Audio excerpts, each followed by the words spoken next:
with the new podcast announcements that have been coming out. I'm not gonna lie, I've never felt more pressure from a podcast. I feel like a combination between like two athletes has never graced our stage and made me sweat like this. Plus, they actually have the right combination of, black and white. They always try to get the white person and then, get the black person or whatever. This is the perfect combination of black and white that's going to make us probably look at doing stuff differently. I will chill. And Lamar Odom have launched a podcast together titled Keeping Up with Sports. Oh, you didn't know that? Wait, that's the one we talked about. Chill. Hey, what other one we talk about? Yeah, what podcast would we be talking about? I thought we were talking about JJ and Brian. You talking about Jenner and Lamar. We already It is JJ and Brian. Lamar Odom is the LeBron James of the Kardashians. Okay, let's be clear. High school phenom. Lamar Odom is LeBron James or Reggie Bush's.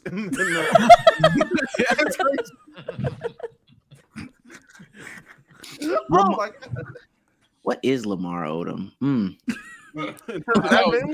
He was on crack. That was going. Lamar Odom is definitely probably the Boris Diaw of LeBron James's. The real pressure to the B stars. Well, I mean, that might be pressure. If you got two stories, don't start a podcast. Boy, good conversation, but the ball watchers got what they wanted this week. JJ Redick and LeBron James announced their podcast. And I'm actually quite nervous. I know this ain't our crowd, but I'm actually quite nervous. There's a lot of other things I would do in basketball too. Like there's a couple other coverages I would do. The pick the picker, B.O.B. Not bombs over Baghdad, but baseline out of bounds. Yeah. America's play. Yeah, America's play. You have the best shooter sitting in the middle of the lane. Yep. You have the biggest wing sitting at the top. Yep. 5 is on the strong side. You have the point guard taking it out. Yep. And then the weak side corner. In the weak side corner. Yeah. It's not autofocus. Not many times that the guy, the wing that's coming down the middle gets that pass. Because in theory, if you're guarding the ball, 1,000, 1,000, take away the basket, and then jump out, right? To take away the shot. The guy that's guarding the ball, when he says 1,000, 1,000, 1,000, why doesn't he just take the guard that's coming out for the pick-the-picker, and the guard that's guarding the pick-the-picker guy just falls right to the guy that's taking the ball out? Armand Wiggins. Yeah. You go 1,000, 1,000. JJ Redick is flying off left, right, where he's dangerous. He can shoot straight up and down if he wants to. Or he's going to fade if he wants to as well, maybe kick you. It's my natural shooting motion. It's my natural shooting motion. All right. Before we bore our audience, because that is not. Pick the picker, B.O.B. Tuesday. Tuesday. Yeah. Floppy one breakfast. Look, man. Get the question before I start chatting it up. Is that boy good or not? Like, yeah. The answer is this is exactly what the we need. I ain't gonna lie. It is literally like the definition of what I've been asking players to do for years. I've been saying, bro, don't come on the internet and tell me that because you hooped, ball on some elitist I'm him shit, bro. Say some shit that will have me either look or sound the fuck stupid, or if anything, I'm gonna just have to shut up and learn. Because ultimately, pick the picker. What the? I don't know what a picker is. Y'all got me. I'm a casual. What is a picker? Pick the picker? The picker. I didn't know that was a picker. I thought it was a screen setter, nigga. I ain't know what the fuck. I get it, Sage. This the new term he didn't know. Okay. Yeah, like a picker. What table the fuck? setter. Yeah, they be using those terms apparently. Table setter. Table setter. You got the picker, you got the vertical spacer. Like, when they're gonna name other plays that I just won't know, this is what I ask: educate the viewer. Just don't slander the viewer or gaslight the viewer to agree with you just because you're an athlete. Explain the shit, bro. And I feel like that's exactly where he's going with that. Based on, granted, only 2 minutes, but I feel like this is exactly what LeBron's gonna do. Because I'd be shocked LeBron start crashing out. So I'm actually really excited for this. I'm really excited for this type of podcast for multiple reasons. One being, this is the exact counter to like Gil's Arena. This is the exact counter to, oh, we're just gonna get pros on here and we're just gonna talk shit like we're just in the basement, just chilling, like we're not on camera. We're just gonna say what we feel, not really give no merit. We're just gonna give a bunch of bias, very, takes like that. We're not gonna really explain basketball. We're just gonna do casual talk. This is the exact opposite of that. This is real ball talk. Now, why I'm glad JJ Redick teamed up with LeBron to do this, because if he didn't, he would just get 50,000 views on this podcast, because a lot of people are not here to watch real basketball talk. They're there for whatever they're there for. With LeBron being there, people are going to tune in just because LeBron is there, and then they're going to learn basketball. Another thing I love about this, people are about to expose themselves for not actually knowing basketball and being talking points. Because I promise you, Sage, I knew what a picker was. Never knew people use the word. But watch how in a week. I know what he meant. Watch how in a week we're gonna be in a space, or you're gonna hear about a space, or we're gonna be on playback, or we're gonna be somewhere. And motherfuckers, and I'm just throwing the name out there, motherfuckers like Eli gonna be giving an explanation, and then they gonna throw it. And then if you really ask Triple J to be the picker for real, nigga, now ain't nobody said pickers until LeBron said picker. Now everybody saying picker. We just got everybody in the hoop community talk about pickers. We gonna be watching the finals on playback. You were saying screen setter. What the fuck? AD Deadass should have been the legitimate picker. Yeah. Oh, calm down, buddy. So that's why I'm glad about this shit as well. People are expose themselves for being not actual basketball knowers, but like a lot of people, like a lot of casuals, just people that like basketball that find shit out on the fly, and now they're going to implement that in their everyday basketball debate speech. I love this. 10 out of 10. I don't think this is a threat to us because we are too comedic. We have too much fun. We are way more for the casual funny, huh? than that. I mean, you seen the joke they said, JJ gonna come off the screen and left, right, where he shoots the best, might kick you on the shot. That's my shooting motion. Yuck. Yeah, that's their comedy. I'm not worried about that. That's just gonna be for the people that really want to hear basketball conversations, which I'm glad they finally have a product that will give them that, because it's really been lacking. Yeah, I don't think they're a threat to us the same way like the existence of the JJ Redick podcast already isn't a threat to us. It is just confirmation to me of everything I've been saying about sports podcasts and sports media. This is where it's headed in. And I think this is honestly the magnum opus, I guess, of what the evolution could be. We talk about the athlete and the white dude. Yeah, you take the greatest athlete and one of the smartest white dudes out there that also hooped himself. It can be analytical and nerdy. And yeah, you were cooking with fish grease. You are definitely cooking with fish grease. And for the independent content creator, bro, hey, listen, find your lane, but just know just be realistic. Unless you get an athlete on regularly, you're probably not gonna be, you know what I'm saying, in the top 10 conversations when it comes to the sports podcast game from a numbers perspective. From a content perspective, that is very subjective. You're gonna be someone's favorite podcast, but from a numbers perspective, yeah, unless you're teaming up with an athlete, good luck, buddy. If these are the super teams being formed, yeah.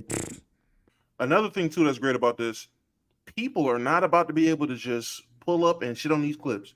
Because if you think you, with your no basketball, YMCA basketball experience, is about to try to rip a 30-second clip for this and then sit there and talk about, well, actually, if you talk about the play that LeBron was referring to, if the guard comes down off the picker, then that's going to lead. Shut up, Jeremy. Coach drew up a play. First play, I believe he draws up Horn's chest. On the wing. Mm-hmm. So a lot of times would be in the slot. Yep. The high quadrant, right? You got to read the nail guy too. You got to read the nail guy. All right. You're not about to sit here and tell LeBron James and JJ Redick the intricacies of NBA offenses, buddy. You're just not. Like, this is such an untouchable subject. It's beautiful. You can't get the naysayers and the guys that think they know basketball that never played. They can't come after this like they do everything else. The beauty on Gilbert's Arenas podcast is any Tom, Dick, and Harry can rip a clip and be like, oh my God, look at him. Return on Heroes back to Europe. Like, you can rip something off like that. Like, that's easy content. Yeah. Bron and JJ not about to be pulling that card. Yeah, nope. Exactly. You can't rip off that shit. You can't pull.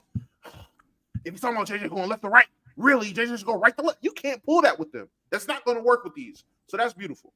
Biso said something that was interesting, the super team concept. My advice, and this has something to do with a lot of these new content creators, but not just because of the LeBron James, JJ Redick conversation, but for a lot of basketball content creators out there. Team up. It's been time. You needed to stop being pussy about it. You needed to team up a long time ago. This is to the OGs out there. This is to the new and up and coming people. And also cut your camera on for the ones that don't have their camera on. Cut your camera on, please. Cut your fucking camera on. You know who I'm talking to. The NBA clips, they're not gonna do it no more over the Jason Tatum highlight reel. It's not gonna work. That shit is not flying no more. It is time. Again, not saying it's not happening, but trust me, you are doing yourself a disservice in these conversations. So for a lot of people, especially as the more seasoned professional in the space that has, you know, some level of credibility, starts to find their way into solo content creation or YouTube content creation or whatever the case may be, your best bet, I promise you, is to start collaborating and start crossing over. We talked about visibility earlier in the pod. Like, how do you find somebody that, you know, how do you find new audiences? How do you get your face in front of other people? A great way is 2 channels with 50K that talk about the same stuff but don't have too much overlap. They collab, but collab in a bigger way. Hey, we're starting a new channel. Hey, we're doing series on each other's channels. We're doing something different. But there's a new storm brewing, and we probably saw the roughest version. We've seen the roughest versions already. Let me say that. We've seen the roughest versions already. If you think Gilbert Arenas might be like what you think is peak version of First Take, because he's pretty outrageous. There's another outrageous motherfucker coming that's gonna put together an ensemble of the older people, and it's gonna be like that too. Same thing with Draymond. Draymond, great personality, gave us the post-game reactions live. It's gonna be another motherfucker that you're gonna want to hear that's gonna do the same thing too. And then for this analytical space, yo, JJ and Bron got it. I don't know anybody could top that anytime soon. You know, the only thing I could probably top that, and I saw somebody tweet it out like, yo, if Kobe was alive, Ooh. I think you could not. You want to talk about a podcast that nobody would even try to disagree with? Oh man, Kobe was already trying it with the what's that series it was on with Detailed? Yeah, he was already killing it with that. I think the lane that's missing right now in the NBA community is whatchamacallit, Joe Budden and Act, the podcast that they had. No one is still filled in that lane. Everyday struggle for NBA. Got the content creator dude who made it through the internet first, primarily independent dude, and the former athlete that's willing to yell and argue at each other. I think the space is missing. I think it's coming. Yeah, that's probably the last domino to fall. What I will say, and I am playing devil's advocate here, do we want to say, to be fair though, that LeBron and JJ is probably an anomaly in terms of being a super team? Because them boys, hey, they are like up there. So would y'all say that, or would y'all say hey, it'll be 2 other people that are just on that level? I was gonna say, my whole thing is, to me, it's not even about being a super team, because even some of these orchestrated teams, I'm on Mark Jackson and them's podcast right now. Yep, Mark Jackson's new podcast. It's out. He's got episodes out on the same channel as Mason Cameron, right? 92K, 174K, 39K.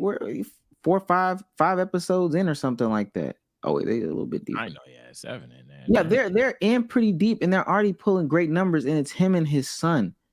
Like the ease of getting an old NBA player, old ex-athlete that somebody wants to hear from, putting them in front of a microphone, having them voice their opinions and stuff like that, and started to pair. It's becoming so easy. Granted, JJ and them are an outlier. It's LeBron James. Yeah, for sure. But on the flip side of that, bro, as a content creator, you can get washed pretty easy if you're not doing what you need to do. And I think that evolution is collaborating.